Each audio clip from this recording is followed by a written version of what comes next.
we're too busy for just a phone call, for just to sit down and take, what, 10, 20 extra seconds to respond in a text a little more sincere than just giving a love or a like? Are we children? If maybe we're better than that, what are we, teenagers then? I mean, guys, how our society wants us is a far cry from what God calls actual communication that's going to yield actual relationships, right? Worth anything.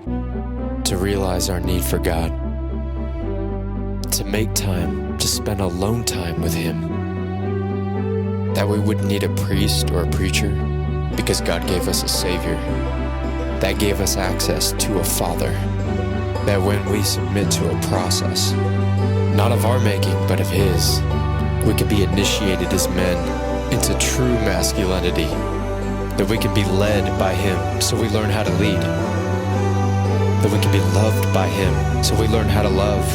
This is Ponds and Beavers. Had an amazing conversation over a phone call with a buddy just yesterday, and it was amazing. It was so refreshing.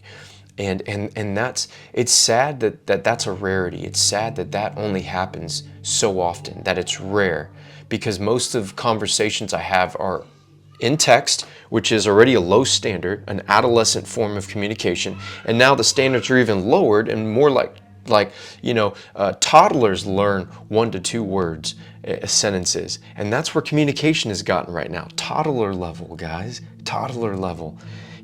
Articulation of the language you speak is a gift of God that is meant to encourage closeness and intimacy and connection and bond with another human being. It's no wonder marriages are failing. It's no wonder people are depressed and full of anxiety and things that we shouldn't even be dealing with. It's no wonder guys have low testosterone levels. I mean, look at what culture and society is encouraging in all this, And so, again, this is going off on something else that I could easily go off on, but I'm trying to stay on topic. Communication. Man, the importance of communication, right? I just did a video recently about how we are meant to be lions before men. Sheep before God, but lions before men. But why sheep before God? Because we are sheep.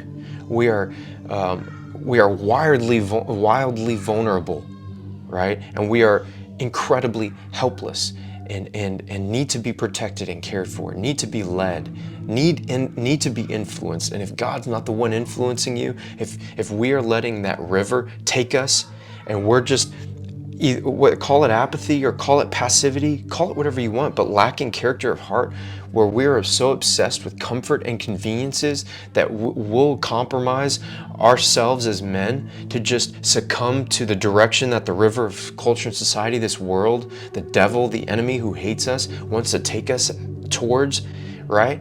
And we're becoming sheep and just following this childish adolescent leading of grown men to not raise the standards, but instead have the standards lowered for us.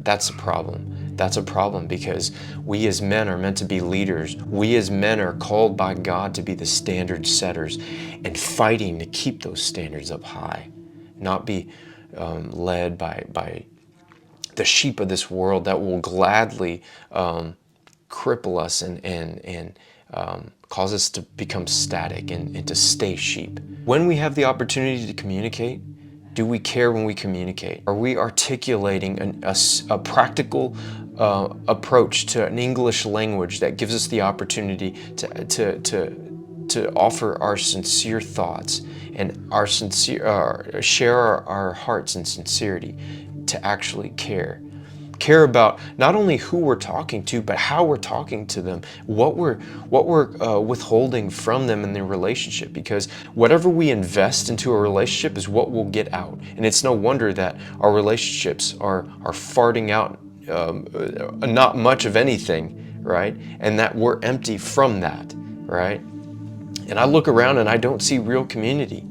I see isolation. I see exactly what the world wants, what the devil wants, what the enemy wants. We're all isolated. Now, of course, I'm kind of, generalizing here, but it's true, because we're too busy. We're too busy for just a phone call, for just just to sit down and take what, 10, 20 extra seconds to respond in a text a little more sincere than just giving a love or a like? Are we children? And or if maybe we're better than that, what are we, teenagers then? I mean, guys, how our society wants us is a far cry from what God calls actual communication that's gonna yield actual relationships, right? Worth anything, because we're not putting the worth and value on those relationships enough to just give an extra 10 to 20 seconds. Guys, what does a phone call take? What, a few minutes? You know, a buddy of mine called me the other night, and it really shocked me. It wasn't like a life-changing conversation, but does it need to be? And it was kind of later in the evening. But does that matter? Is it so hard to just pick up the phone and just talk for a little bit? And I respected him for doing that, for calling me, because that doesn't happen. I was shocked because no one does that.